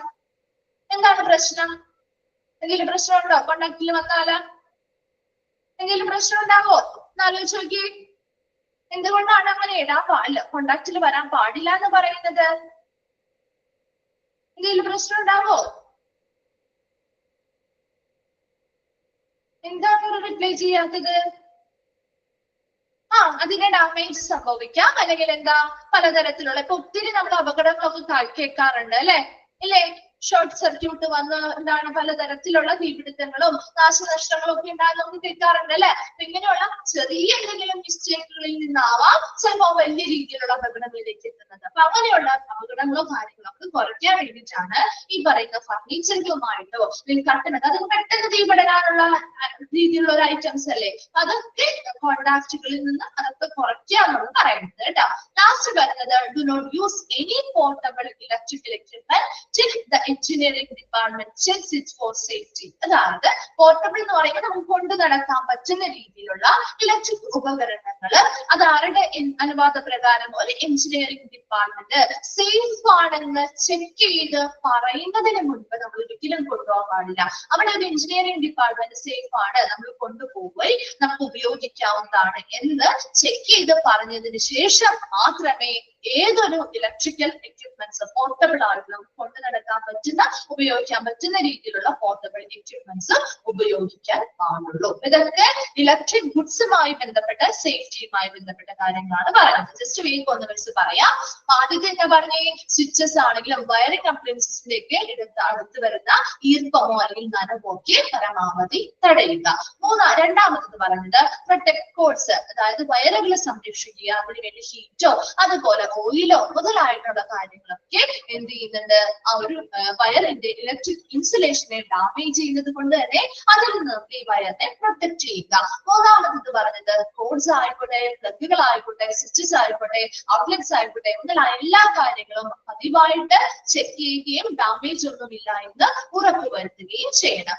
റിപ്പോർട്ട് ഇലക്ട്രിക് ഫോൾട്സ് എന്ന് പറഞ്ഞാൽ അവിടെ പല രീതിയിലുള്ള ഇലക്ട്രിക് ഉപകരണങ്ങളിൽ തകരാറുകൾ സംഭവിക്കാറുണ്ട്. ഇങ്ങനെയുള്ള ഒരു ഇമ്മീഡിയറ്റ് ആയിട്ടുള്ള ഒരു അർജന്റ് വാർണിംഗ് നമുക്ക് തരുന്നത് എങ്ങനെയോടെയാണ് നമുക്ക് അറിയാൻ പറ്റുന്നത് ഈ ഉപകരണങ്ങൾ തകരാറിലാവുന്നുണ്ടെന്ന്. ചിലപ്പോൾ ചെറിയ രീതിയിലുള്ള സ്മോൾ ഷോക്കുകൾ നമുക്ക് അനുഭവപ്പെടാം, ഓവർ ഹീറ്റിംഗ് ആയിട്ട് നമുക്ക് തോന്നാം, സ്പാർക്കിങ് ചെറിയ രീതിയിലുള്ള തീപ്പൊരികളോ അല്ലെങ്കിൽ ശബ്ദങ്ങളോ അല്ലെങ്കിൽ നോയിസുകളോ ഒക്കെ നമുക്ക് തോന്നുന്നത് ശരിക്കും ഒരു അർജന്റ് വാർണിംഗ് അല്ലെങ്കിൽ മുന്നറിയിപ്പാണ് തരുന്നത്. അപ്പൊ അതിലൂടെ ഈ പറയുന്ന ഇലക്ട്രിക് ഉപകരണങ്ങൾ തകരാറിലാവുന്നുണ്ടെന്ന് മനസ്സിലാക്കുകയും അത് ഉടനടി ബന്ധപ്പെട്ട ആളുകളെ റിപ്പോർട്ട് ചെയ്യുകയും ചെയ്യുക. നെക്സ്റ്റ് പറഞ്ഞത് ഇലക്ട്രിക് ഔട്ട്ലെറ്റ്സ് കാര്യങ്ങൾ ഉപയോഗിക്കുന്ന സമയത്ത് പ്ലഗുകൾ കൃത്യമായിട്ട് അതിൽ ഫിറ്റ് ആവുന്നുണ്ടോ എന്ന് ശ്രദ്ധിക്കണം. ഫിറ്റ് ആവുന്നില്ല എങ്കിൽ ഉടനടി ഔട്ട്ലെറ്റ് ചേഞ്ച് ചെയ്ത് ഫിറ്റ് ആവുന്ന രീതിയിൽ ഒരെണ്ണം പ്ലേസ് ചെയ്യുകയും വേണം. നെക്സ്റ്റ് എന്താ പറഞ്ഞത്, ഏതൊരു ഉപകരണം എക്യുപ്മെന്റ് കണക്ട് ചെയ്യുമ്പോഴും ഡിസ്കണക്ട് ചെയ്യുമ്പോഴും എപ്പോഴും ആ ഓൺ ഓഫ് സ്വിച്ച് എന്ന് പറയുന്നത് ഓഫ് പൊസിഷനിൽ ആയിരിക്കണം. മേക്ക് ഷുവർ ദാറ്റ് എക്യുപ്മെന്റ്സ് എല്ലാം പ്രോപ്പർലി ഗ്രൗണ്ട് ചെയ്തിട്ടുണ്ട്, തറയിൽ നല്ല രീതിയിൽ ഉറച്ചാണ് ഇരിക്കുന്നത്. 3 പിന്നുകൾ അല്ലെങ്കിൽ 3 വയർഡ് ഗ്രൗണ്ട് പ്ലഗുകളാണ് വളരെ പ്രൊട്ടക്റ്റീവ് ആയിട്ട് ഉപയോഗിക്കാൻ പറ്റുന്ന ഒന്നെന്ന് പറയുന്നത്. അതുപോലെ വയർസ് ലാമ്പ് അല്ലെ, വയറുള്ള ലാമ്പുകളുമായി ബന്ധപ്പെട്ട് അവർക്ക് കോണ്ടാക്റ്റിൽ എന്തൊക്കെ വരാൻ പാടില്ല, കർട്ടൻസോ ഫർണിച്ചറുകളോ പാക്കിംഗ് മെറ്റീരിയൽസ് ഒന്നും ഇതുമായിട്ട് കോണ്ടാക്റ്റിൽ വരാൻ പാടില്ല. ലാസ്റ്റ് പറഞ്ഞത് പോർട്ടബിൾ ആയിട്ടുള്ള ഇലക്ട്രിക്കൽ എക്യുപ്മെന്റുകൾ കൈകാര്യം ചെയ്യാം. അത് എപ്പോഴാണ്, ഇലക്ട്രിക് എഞ്ചിനീയറിംഗ് ഡിപ്പാർട്ട്മെന്റ് ഇത് ചെക്ക് ചെയ്ത് സേഫ് ആണെന്ന് ഉറപ്പുവരുത്തിയതിനു ശേഷം നമുക്ക് എവിടെ വേണമെങ്കിലും അത് കൊണ്ടുപോയി യൂസ് ചെയ്യാവുന്നതാണ്. അല്ലാത്ത പക്ഷം അത് യൂസ് ചെയ്യാതിരിക്കുക. വേഗം ഒന്ന് വായിച്ചു നോക്കിയേ സേഫ്റ്റി ഇൻ ഇലക്ട്രിക് ഗുഡ്സ്.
വായിച്ചു കഴിഞ്ഞോ? ക്ലിയർ ആണോ?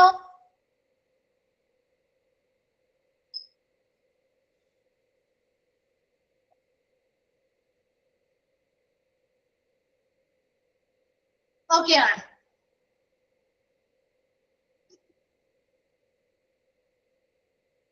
ഓക്കെ, ഇപ്പൊ നമ്മുടെ സേഫ്റ്റിയുമായി ബന്ധപ്പെട്ട കാര്യങ്ങൾ കഴിഞ്ഞു കേട്ടോ. അപ്പൊ സേഫ്റ്റിയുമായി ബന്ധപ്പെട്ട് നിങ്ങൾ ഒത്തിരി കാര്യങ്ങൾ പറഞ്ഞിട്ടുണ്ട്. അപ്പൊ അതിൽ ഇമ്പോർട്ടന്റ് ആയിട്ട് വരുന്ന പോയിന്റ്സ് ഒന്ന് നോട്ട് ചെയ്യണം. ഇൻക്ലൂഡഡ് ആയത് ഏത്, ഇൻക്ലൂഡഡ് അല്ലാത്തത് ഏതെന്നായിരിക്കും കൂടുതൽ ക്വസ്റ്റ്യൻസ് വരിക.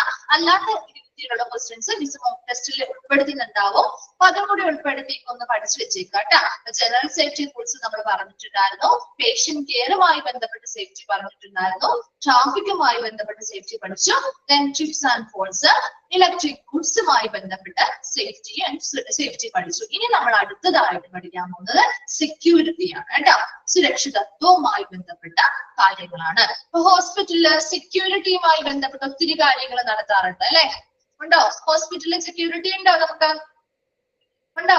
ഉണ്ട് അല്ലെ? അപ്പൊ എങ്ങനെയാണ് ഫസ്റ്റ് നമ്മൾ ഇവിടെ പഠിക്കാൻ പോകുന്നത് how the hospital suffer loss. എന്താണ് ഒരു ഹോസ്പിറ്റലിലെ എന്തിലൊക്കെ കൂടിയാണ് ശരിക്കും നഷ്ടം സംഭവിക്കാൻ സാധ്യതയുള്ളത്? അതായത് സെക്യൂരിറ്റി വ്യത്യാസങ്ങൾ വരുന്നത്, അല്ലെങ്കിൽ നല്ല രീതിയിലുള്ള ഒരു സെക്യൂരിറ്റി സംവിധാനം ആ ഹോസ്പിറ്റലിൽ ഇല്ല എങ്കിൽ ഏതൊക്കെ രീതിയിലൂടെ ആ ഹോസ്പിറ്റലിന് നഷ്ടം സംഭവിക്കാം? നിങ്ങളൊന്ന് പറഞ്ഞേ, ഏതൊക്കെ രീതിയിലുള്ള നല്ല സെക്യൂരിറ്റി കാര്യങ്ങൾ ആ ഹോസ്പിറ്റലിൽ ഇല്ല എന്ന് വിചാരിക്കാം. അപ്പൊ ഏതൊക്കെ രീതിയിലൂടെ ഹോസ്പിറ്റലിൽ നഷ്ടങ്ങൾ സംഭവിക്കാം? ഏതൊക്കെ രീതിയിലൂടെ നഷ്ടങ്ങൾ സംഭവിക്കാം? തെഫ്റ്റ് ഉണ്ടാകും. Very good. എന്താണ്? മോഷണങ്ങൾ സംഭവിക്കാം അല്ലെ? ഒത്തിരി മോഷണങ്ങൾ വരാം. പിന്നെ അതൊക്കെ തന്നെയാണ് പ്രധാനമായിട്ടും മോഷണവുമായി ബന്ധപ്പെട്ട കാര്യങ്ങൾ തന്നെയാണ് കേട്ടോ. അപ്പൊ അവിടെ നമുക്ക് പല തരത്തിലുള്ള മോഷണങ്ങൾ ഉണ്ടാവും. അപ്പൊ അതെന്തൊക്കെ രീതിയിലുള്ള ഡാമേജുകൾ സംഭവിക്കാം? ശരിയാണ്. ക്യാഷ് അല്ലെ? അതെ, ഫ്രോഡുലന്റ് ആക്ടിവിറ്റീസ്, ഒത്തിരി കാര്യങ്ങൾ വരുന്നുണ്ട്. അപ്പൊ അതിൽ കുറച്ചെണ്ണം നമുക്ക് ഇവിടെ തന്നിട്ടുണ്ട്. അതിന്റെ പേര് കേൾക്കുമ്പോൾ നിങ്ങൾ പേടിക്കൊന്നും വേണ്ട, ജസ്റ്റ് പറയുമ്പോൾ നിങ്ങൾക്ക് മനസ്സിലാവും കേട്ടോ. അപ്പൊ ആ പേരുകൾ എന്തായാലും ഒന്ന് നോട്ട് ചെയ്യണേ. ചോദിക്കാറുള്ള ഒരു ക്വസ്റ്റ്യൻ ആണ് കേട്ടോ. എന്തൊക്കെ രീതിയിലാണ് ഒരു ഹോസ്പിറ്റല് സഫർ ലോസ് നഷ്ടം സംഭവിക്കാൻ സാധ്യതയുള്ളത്? അപ്പൊ അതിന്റെ പേരുകളൊന്ന് നിങ്ങൾ പഠിച്ചു വെച്ചേക്കണം കേട്ടോ. എന്താണെന്നൊന്നും ചോദിക്കില്ല, ജസ്റ്റ് ആ പേരുകൾ ഇതിൽ ഉൾപ്പെടുന്നത് ഏതാണ് എന്ന് ചോദിക്കാൻ സാധ്യതയുണ്ട്. അപ്പൊ അതിൽ അറിയാത്തവരുണ്ടെങ്കിൽ ഇപ്പൊ പറയുന്ന പേരുകൾ എംബസൽമെന്റ്, പിൽഫറേജ് എന്നൊക്കെ പറയുമ്പോൾ ചിലപ്പോൾ ചിലർക്ക് ഫെമിലിയർ ആയിട്ടുള്ള ടേം ആയിരിക്കില്ല. അപ്പൊ അതൊന്ന് നോട്ട് ചെയ്ത് വെക്കാം എന്താണെന്നുള്ളത് കേട്ടോ. ഫസ്റ്റ് വണ്ണാണ് എംബസൽമെന്റ്, പിൽഫറേജ് എന്ന് പറയുന്നത്. എന്ന് വെച്ചാൽ എന്താ? സാമ്പത്തിക തട്ടിപ്പും മോഷണവും. സാമ്പത്തിക തട്ടിപ്പും മോഷണവും. അറിയാത്തവരുണ്ടെങ്കിൽ ഒന്ന് നോട്ട് ചെയ്യാം കേട്ടോ. സാമ്പത്തിക തട്ടിപ്പും. കാരണം ഇപ്പൊ നിങ്ങൾക്ക് പറയുമ്പോൾ മനസ്സിലാവും, ഇത് കഴിഞ്ഞ് ഇനി വായിക്കാവുന്ന സമയത്ത് ചിലപ്പോ അതെന്താന്നുള്ളത് മനസ്സിലാവണമെന്നില്ല. അപ്പൊ അതൊന്ന് ഓർത്തെടുക്കാൻ വേണ്ടി ഒന്ന് ജസ്റ്റ് മലയാളത്തിൽ എഴുതി വെക്കുകയാണെങ്കിൽ നിങ്ങൾ നോട്ടിൽ തന്നെ ഒന്ന് ജസ്റ്റ് നോട്ട് ചെയ്താൽ മതി കേട്ടോ. അപ്പൊ നിങ്ങൾക്ക് പിന്നീട് വായിക്കുമ്പോൾ അത് കുറച്ചും കൂടി എളുപ്പമായിട്ട് തോന്നും കേട്ടോ. എംബസൽമെന്റ്, പിൽഫറേജ് എന്ന് പറഞ്ഞാൽ സാമ്പത്തിക തട്ടിപ്പും മോഷണവും. അറിയാലോ എന്തായിരിക്കും ഒരു സാമ്പത്തിക തട്ടിപ്പും മോഷണം എന്ന് പറയുമ്പോൾ? ഇപ്പൊ ഒരാള് ഒരു വ്യക്തിയെ ഏൽപ്പിച്ച പണം അല്ലെങ്കിൽ ആസ്തികളൊക്കെ അവരുടേതായ ആവശ്യത്തിന് വേണ്ടിയിട്ട് ഉപയോഗിക്കുന്നതാണ് അല്ലെ? ഒരു ഹോസ്പിറ്റലിലാണെങ്കിലും ഈ പറയുന്ന പോലെ ഒരു വ്യക്തിയെ നമ്മൾ എന്തെങ്കിലും ഡ്യൂട്ടീസോ കാര്യങ്ങൾക്കോ വേണ്ടി ഒരു തുക ഏൽപ്പിക്കുകയാണെങ്കിൽ അവരത് എന്ത് ചെയ്യുന്നു? ആ കാര്യത്തിന് വേണ്ടി ഉപയോഗിക്കുന്നത് അവരുടെ പേഴ്സണൽ ആയിട്ടുള്ള കാര്യങ്ങൾക്ക് വേണ്ടി യൂസ് ചെയ്യാം. അതാണ് സാമ്പത്തിക തട്ടിപ്പ് മോഷണം. അല്ലെങ്കിൽ അവർ മോഷ്ടിച്ചു കൊണ്ടോ ചെറിയ രീതിയിലുള്ള ഒരു മോഷണം അവരെന്ത് ചെയ്യുന്നുണ്ട്? അതിലൂടെ നടത്തുന്നുണ്ടാവും. അതാണ് ഒന്നാമത്തെ കാര്യം. അപ്പൊ നല്ലൊരു സെക്യൂരിറ്റി ഇല്ലാത്തത് കൊണ്ടല്ലേ ഇത് സംഭവിക്കുന്നത് അല്ലെ? നല്ല രീതിയിൽ CCTV ക്യാമറാസും കാര്യങ്ങളും കൃത്യമായ എല്ലാ കാര്യങ്ങളും സേഫ്റ്റിയുമായി ബന്ധപ്പെട്ടുണ്ടെങ്കിൽ ഇതൊരിക്കലും സംഭവിക്കില്ല അല്ലെ? ഇതിലൂടെ ഒത്തിരി തുക ഹോസ്പിറ്റലിൽ ചിലപ്പോ നഷ്ടമായേക്കാം. അതാണ് എംബസൽമെന്റ്, പിൽഫറേജ്, സാമ്പത്തിക തട്ടിപ്പും മോഷണവും എന്ന് പറയുന്നത്. രണ്ടാമത്തത് kickbacks and collusion equipment theft. എന്താണ് കിക്ക് ബാക്സ് എന്ന് പറയുന്നത്? കൈക്കൂലി. കേട്ടിട്ടുണ്ടോ? കേട്ട് കാണും അല്ലെ? പേര് കേട്ട് കാണും അല്ലെ? കിക്ക് ബാക്സ് അല്ലെങ്കിൽ കൈക്കൂലി എന്ന് കേട്ട് കാണും അല്ലെ? കൈക്കൂലി. ആൻഡ് കൊളൂഷൻ എന്ന് പറഞ്ഞാൽ ഒത്തുകളി. കിക്ക് ബാക്സ്, കൈക്കൂലി. കൊളൂഷൻ എന്ന് പറഞ്ഞാൽ ഒത്തുകളി, ഉപകരണങ്ങൾ മോഷണം.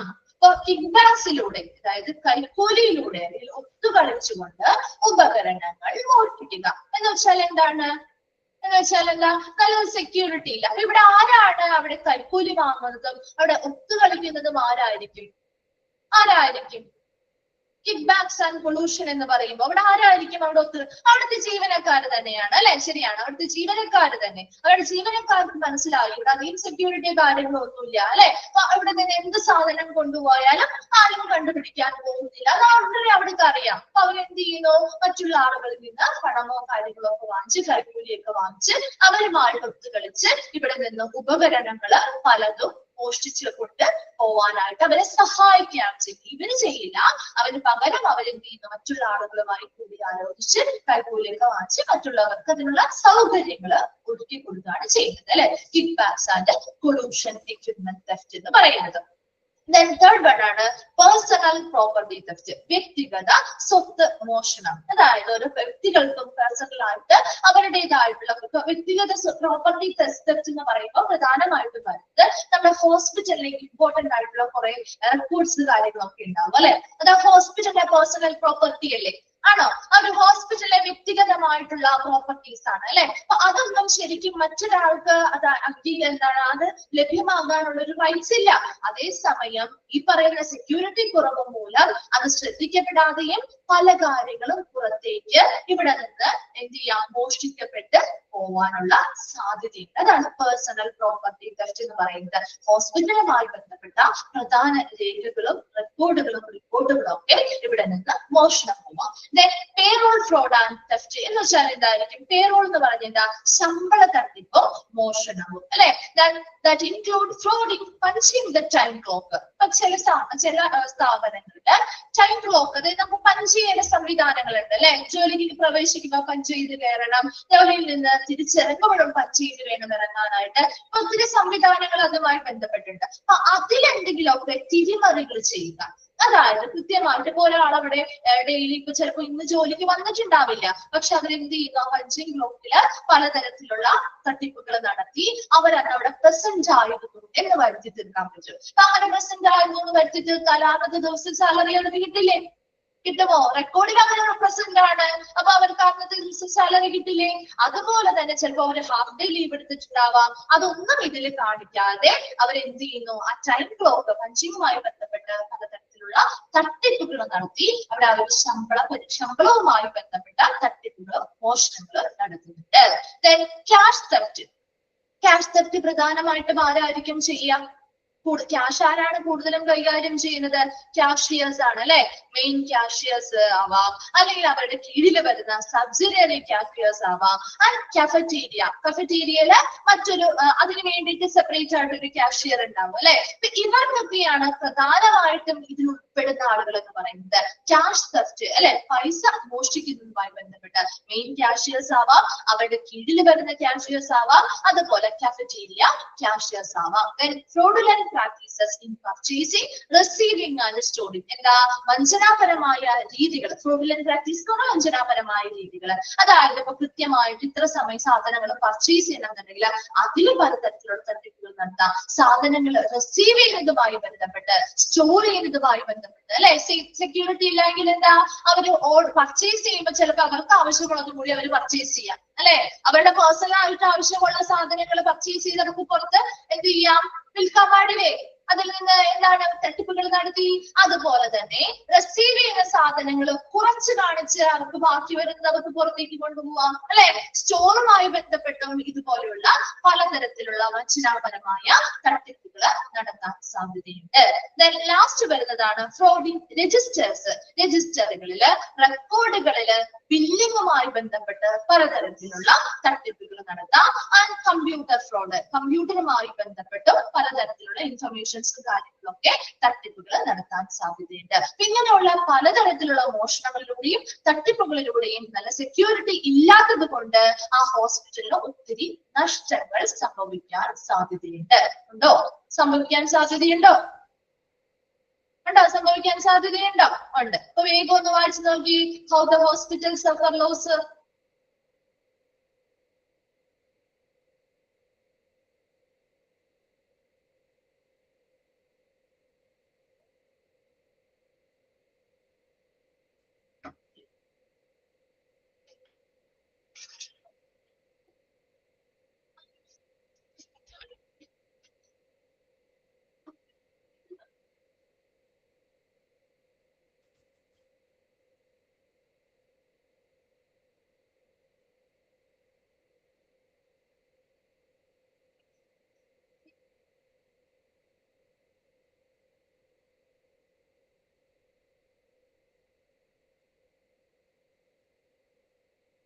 ക്ലിയർ ആണെങ്കിൽ ഒന്ന് റിപ്ലൈ ചെയ്യാം കേട്ടോ.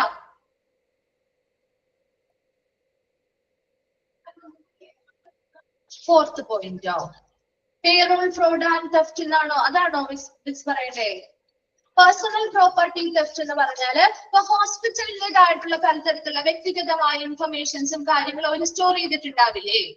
ഇല്ലേ? നമ്മുടെ പേഴ്സണൽ ആയിട്ടുള്ള കാര്യങ്ങൾ പോലെ തന്നെ ഒരു ഹോസ്പിറ്റൽ എന്ന് പറയുമ്പോൾ അവരുടേതായിട്ടുള്ള പേഴ്സണൽ ആയിട്ട് ഇൻഫർമേഷൻസ്, റെക്കോർഡ് കാര്യങ്ങളൊക്കെ മറ്റുള്ളവർ അറിയാത്ത രീതിയിലുള്ള ഒരുപാട് ചാർട്ട്, റെക്കോർഡ് കാര്യങ്ങളൊക്കെ അവരുടെ സ്വന്തമായിട്ട് പേഴ്സണൽ പ്രോപ്പർട്ടീസ് ആണത് അല്ലെ? അപ്പൊ അതുമായി ബന്ധപ്പെട്ട് പലതരത്തിലുള്ള മോഷണങ്ങൾ വരാം. മനസ്സിലായോ? അത് പേഴ്സണൽ പ്രോപ്പർട്ടി തെഫ്റ്റ് ക്ലിയർ ആയോ? ഓക്കെ.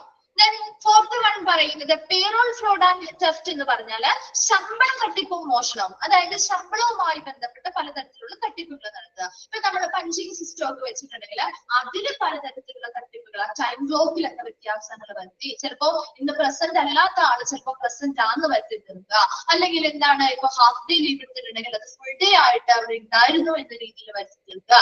അങ്ങനെ പലതരത്തിലുള്ള തട്ടിപ്പുകൾ അതിൽ വരുന്നത്. ഇതുപോലെ ഓവർ ഡ്യൂട്ടി എടുത്തിട്ടുണ്ട് എന്ന് പറഞ്ഞതിൽ പലതും ചേഞ്ചുകൾ വരുത്താം. അപ്പൊ നമുക്ക് എക്സ്ട്രാ പൈസ അവിടെ കിട്ടാല്ലേ? പലതരത്തിലുള്ള തട്ടിപ്പുകൾ അവിടെ കിട്ടാല്ലേ? അതുപോലെ തന്നെ എന്താണ് ചിലപ്പോ വേറെ ആളുകൾ പ്രസന്റ് അല്ലായിരിക്കും, അവരുടെ പൈസ അവരുണ്ടായിരുന്നു എന്ന് വരുത്തിയിട്ട് അവരുടെ പൈസ ചിലപ്പോ അതിന്റെ സീനിയർ ആയിട്ടുള്ള ആളുകൾ എന്ത് ചെയ്യാൻ അവരുണ്ടായിരുന്നു എന്ന് വരുത്തി തീർത്ത് ആ പൈസ ചിലപ്പോ ഇവര് സ്വന്തമാക്കാനുള്ള സാധ്യതയുണ്ട്. അപ്പൊ അങ്ങനെയുള്ള പല കാര്യങ്ങളും ശമ്പളവുമായി ബന്ധപ്പെട്ട് പലതരത്തിലുള്ള മോഷണങ്ങളും തട്ടിപ്പുകളും നടക്കുന്നുണ്ട്. ക്ലിയർ ആണോ?